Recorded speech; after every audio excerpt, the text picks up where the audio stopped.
Assalamualaikum warahmatullahi wabarakatuh. Perkenalkan, nama saya Muhammad Farhan. Stambuk saya F521-20032. Pada kesempatan video kali ini saya akan membawakan rancangan sistem informasi akademik berbasis web, mana untuk memenuhi tugas besar saya, yaitu tugas dasar pengembangan perangkat lunak. Oke. Latar belakang saya untuk membuat rancangan sistem informasi akademik berbasis web ini, yaitu mahasiswa memiliki banyak kegiatan terkadang sulit untuk mendapatkan informasi akademik karena mobilitas yang tinggi, walaupun mahasiswa dapat mengakses informasi akademik melalui perangkat bergerak. Namun hal tersebut terasa kurang efisien karena sistem informasi akademik yang sudah ada dibuat dengan user interface untuk tampilan desktop, tetapi tidak menyediakan user interface untuk aplikasi mobile. Maka dengan permasalahan tersebut, pada kesempatan kali ini saya akan membahas mengenai perancangan sistem informasi untuk aplikasi mobile yang diharapkan dapat mengatasi permasalahan tersebut. Tujuan saya dalam membuat video sistem informasi akademik ini yaitu untuk memberi informasi akademik lengkap untuk tingkat mahasiswa. Yang kedua, merancang sistem interface yang mana mudah diakses pada perangkat bergerak. Dan yang terakhir, membuat sebuah aplikasi yang berfungsi untuk memudahkan pengaksesan sistem informasi akademik berbasis mobile yang berjalan pada sistem operasi Android. Oke, kemudian dalam pembuatan video kali ini saya melakukan analisis yaitu kebutuhan analisis. Kebutuhan analisis telah dibuat dengan observasi pada lingkungan sistem informasi ini yang dibangun, yaitu ada kebutuhan fungsional dan kebutuhan non fungsional. Pada kebutuhan fungsional, kita menginginkan adanya fasilitas untuk menampilkan profil akademik mahasiswa, adanya fasilitas untuk pengisian KRS, adanya fasilitas untuk menampilkan KRS mahasiswa, adanya fasilitas untuk menampilkan KHS mahasiswa, adanya fasilitas untuk menampilkan data mata kuliah dan jadwal kuliah, adanya fasilitas untuk menampilkan riwayat mata kuliah mahasiswa, adanya fasilitas untuk menampilkan data dosen, wali mahasiswa, dan yang terakhir adanya fasilitas untuk menampilkan transkrip nilai. Kemudian untuk kebutuhan non fungsional. Kebutuhan non fungsional ada dua, yaitu operasional, yang mana kita dapat mengakses sistem informasi ini pada smartphone Android. Dan yang kedua, kebutuhan non fungsional yaitu keamanan, yang mana adanya penggunaan password dalam form login untuk menjaga keamanan data, yang mana untuk passwordnya kita menggunakan enkripsi MD5. Kemudian untuk tahap pengembangan metodenya, pada tahap pengembangan metodenya saya menggunakan metode waterfall life cycle, yang mana bisa kita lihat di sini ada analisa kebutuhan, desain sistem, implementasi, pengujian program, dan pemeliharaan. Oke, kita akan masuk pada tahapan yang pertama, yaitu tahapan analisa kebutuhan. Pada tahap analisa kebutuhan yang pertama, kita akan mengumpulkan data, yang mana kita perlu mengumpulkan informasi tentang aturan pengaksesan sistem informasi akademik pada program studi sistem informasi untuk tingkat mahasiswa. Yang kedua, kita menentukan tema. Kita melihat sistem informasi akademik yang dirancang untuk desktop. Dibutuhkan sistem informasi akademik yang dirancang khusus untuk perangkat bergerak seiring dengan pesatnya perkembangan teknologi perangkat bergerak. Kemudian kita masuk pada tahap desain sistem. Pada tahap desain sistem, kita menentukan bentuk desain serta elemen-elemen yang terdapat dalam sistem interface yang sesuai, layout, dan kombinasi warna. Kemudian kita masuk pada tahap implementasi. Pada tahap implementasi, kita melakukan pembuatan program menggunakan bahasa PHP sebagai komunikasi dengan database server, dan juga untuk tampilan data kita menggunakan pemrograman HTML dan jQuery. Kemudian untuk database servernya kita menggunakan MySQL. Setelah pembuatan program selesai, kita akan melakukan pengujian sistem secara keseluruhan berdasarkan penulisan kode atau script program, apakah sistem yang dibuat telah berjalan dengan benar. Kemudian kita masuk pada tahapan pengujian program.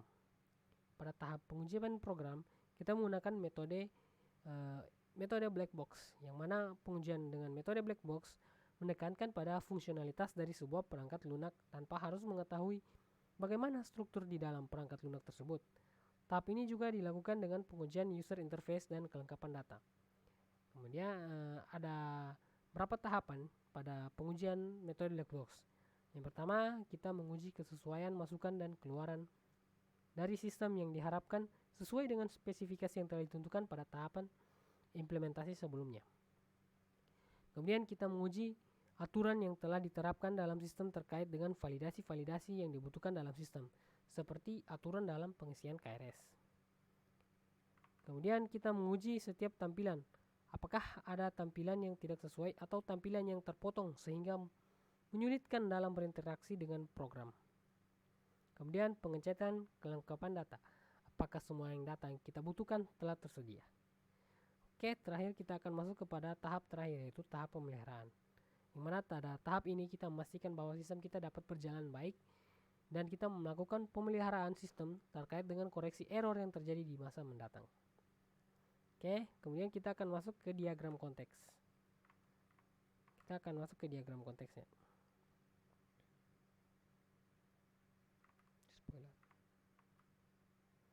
Pada diagram konteks kita bisa melihat ada admin, dosen, dan mahasiswa. Kemudian ada sistem informasi di tengah. Di sini kita bisa lihat mahasiswa melakukan pengisian data mahasiswa dan melakukan pengisian bukti pembayaran UKT-nya, yang mana kita akan masukkan ke dalam sistem informasi. Kemudian admin akan menerima bukti pembayaran tadi dan data mahasiswa tadi. Kemudian admin akan mengurus data user, data dosen, data mahasiswa, dan data admin yang akan kita masukkan ke dalam sistem informasi.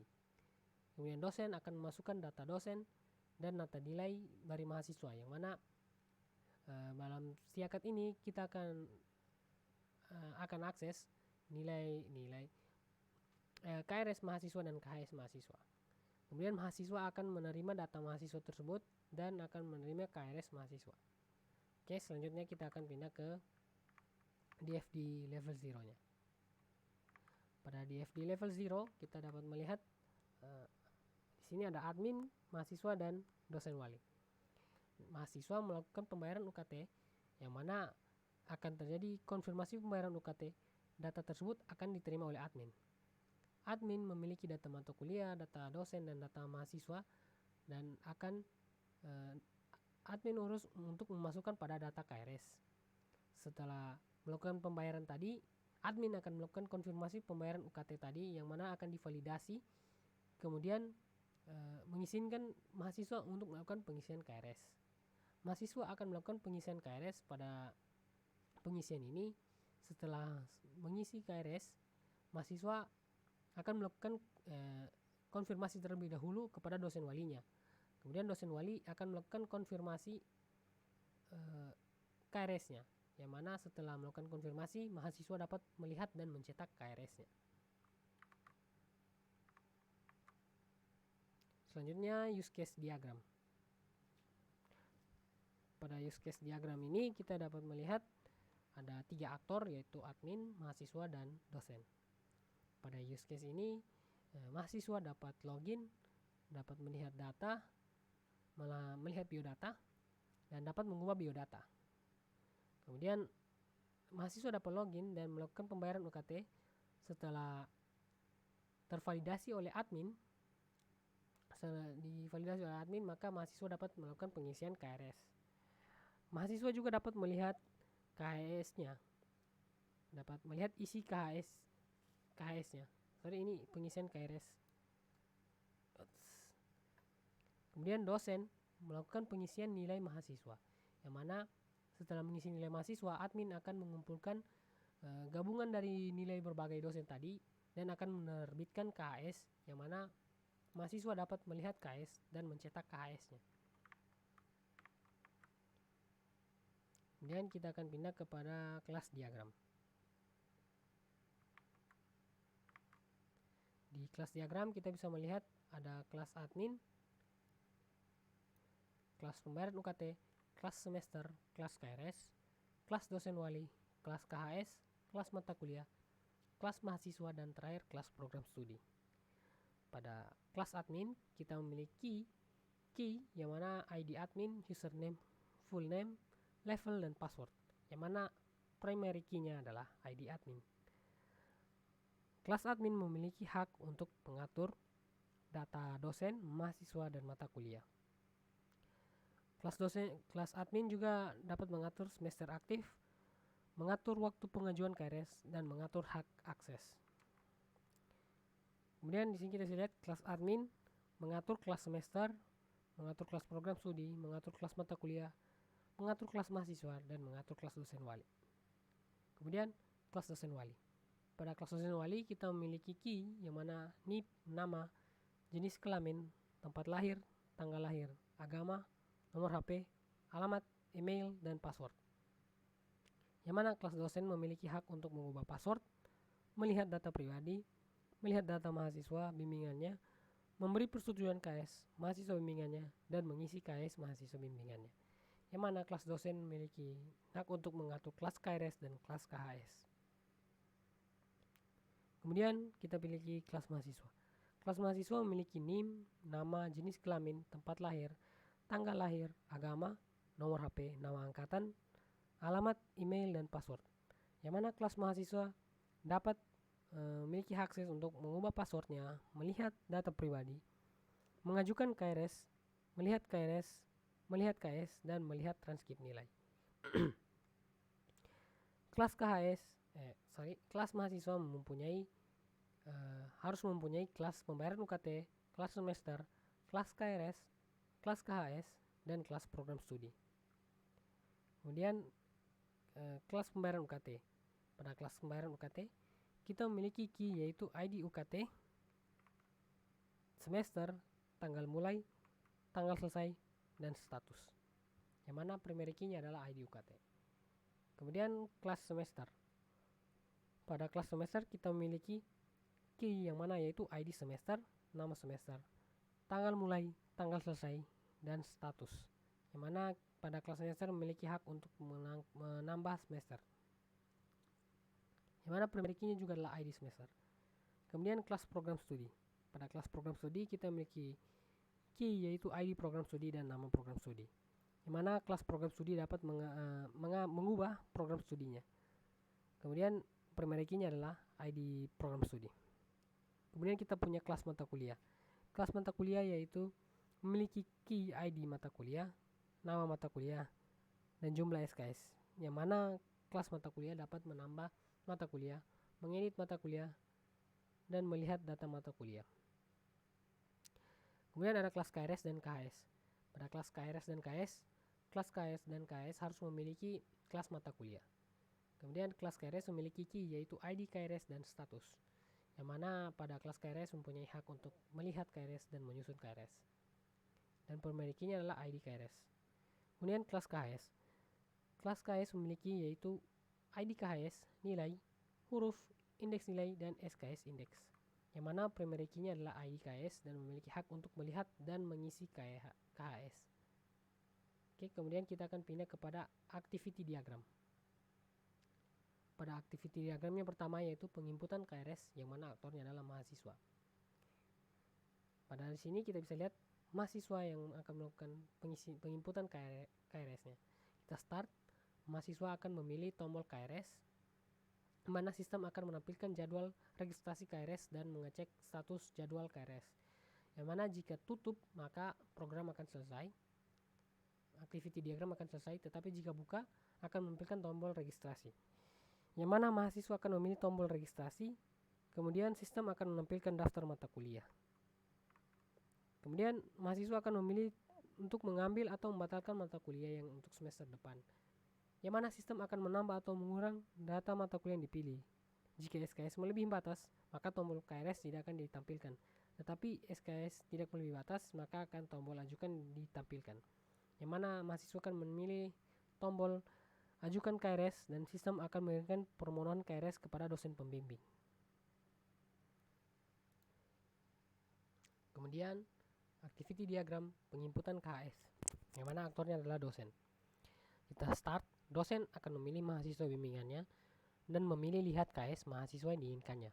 Sistem akan menampilkan informasi mahasiswa dan KHS-nya. Kemudian dosen akan memilih edit nilai dan menampilkan form pengisian nilai mata kuliah. Kemudian dosen akan mengisi nilai akhir mahasiswa dan memilih save change, dan sistem akan menyimpan nilai mahasiswa dan menampilkan KHS. Selanjutnya activity diagram login, di mana aktornya adalah admin, dosen, dan mahasiswa.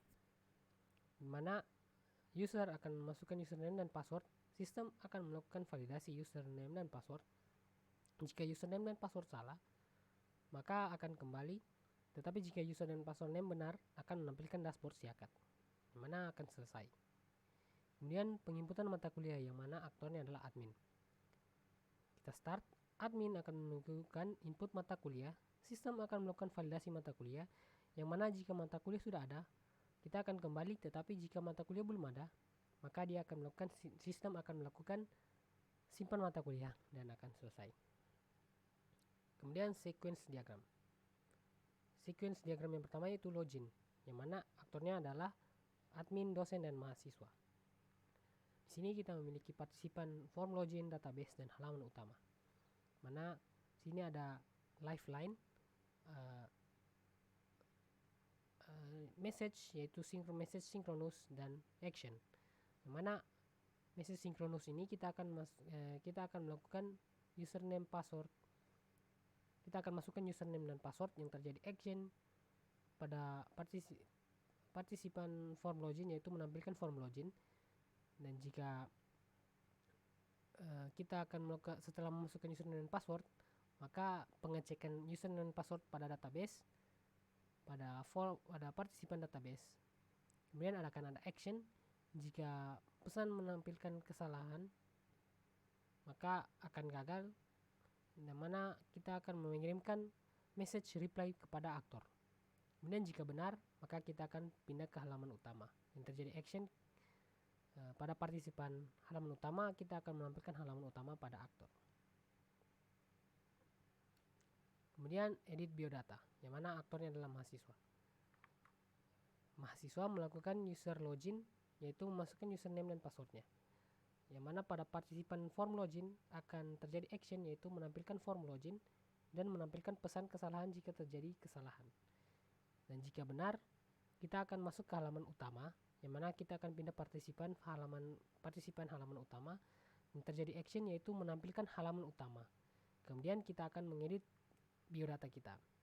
Pada saat kita ingin mengedit biodata kita, maka kita akan pindah kepada partisipan form edit biodata. Yang mana di sini kita memiliki pesan message synchronous, kemudian terjadi action, yang mana action yang menampilkan biodata mahasiswa kita pada aktornya, yaitu message reply pada mahasiswanya. Kemudian input KHS, yang mana aktornya adalah dosen.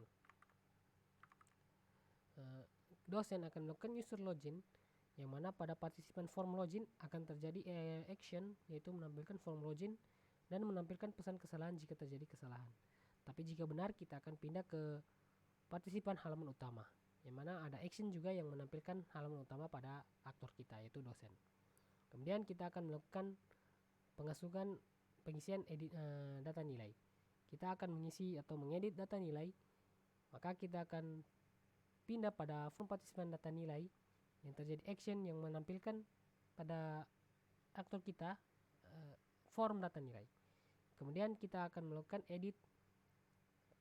Saat kita melakukan edit, maka kita akan masuk ke partisipan database, yang mana terjadi action juga di situ, yaitu menampilkan edit data nilai tadi kepada kita. Kemudian penginputan KRS, yang mana aktornya adalah mahasiswa. Mahasiswa, kita punya aktor mahasiswa, partisipan form login, partisipan dashboard atau halaman utama, dan form KRS. Yang mana mahasiswa melakukan input username dan password, yang terjadi action pada partisipan form login, yaitu menampilkan form login dan menampilkan pesan jika terjadi kesalahan. Dan jika benar, kita akan pindah kepada partisipan dashboard atau halaman utama, yang mana terjadi action juga menampilkan halaman utama pada aktor kita. Kemudian kita ingin menginput KRS, maka kita akan pindah ke form KRS, yang mana akan terjadi action yang menampilkan data KRS, yang mana kita akan melakukan pengajuan kepada dosen wali kita. Kemudian yang terakhir, cetak KRS. Aktornya masih sama, mahasiswa. Pada cetak KRS, sekuensi diagram cetak KRS, kita memiliki partisipan form login, halaman utama, dan form KRS. Yang mana sama seperti cetak KRS tadi, user akan melakukan masukkan username dan password, yang mana pada form login akan menampilkan form login, terjadi action menampilkan form login dan menampilkan pesan kesalahan jika ada kesalahan. Dan jika benar, kita akan masuk kepada halaman utama, mana terjadi action juga yang menampilkan halaman utama kepada aktor kita. Kemudian kita ingin cetak KRS, maka kita akan masuk ke dalam partisipan form KRS, yang mana terjadi juga action yang menampilkan KRS dan menampilkan tombol cetak KRS. Oke, mungkin sampai situ saja sequence diagram. Saya bisa menarik kesimpulan bahwa pada pembahasan ini kita merancang sistem informasi yang dapat menyimpan seluruh transaksi yang dilakukan oleh mahasiswa, dosen, dan program studi. Pihak BAK akan lebih mudah memantau dan memonitor semua aktivitas-aktivitas yang ada pada perguruan tinggi. Yang kedua, sistem informasi akademik yang telah dirancang mampu memberikan informasi dimanapun dan dapat dengan mudah diakses dengan menggunakan teknologi mobile phone selama berada pada jangkauan signal jaringan komunikasi atau internet. Dan yang terakhir, metode yang kita gunakan yaitu metode waterfall life cycle merupakan metode yang tepat untuk digunakan dalam mendesain dan merancang sistem yang baru. Karena metode waterfall memiliki tahapan-tahapan yang tepat seperti requirement analysis and definition, system and software design, implementation, integration and system testing, dan yang terakhir operation and maintenance. Oke, sekian mungkin dari saya pada kesempatan video kali ini. Saya akhiri, wabillahi wal taufiq wal hidayah. Wassalamualaikum warahmatullahi wabarakatuh.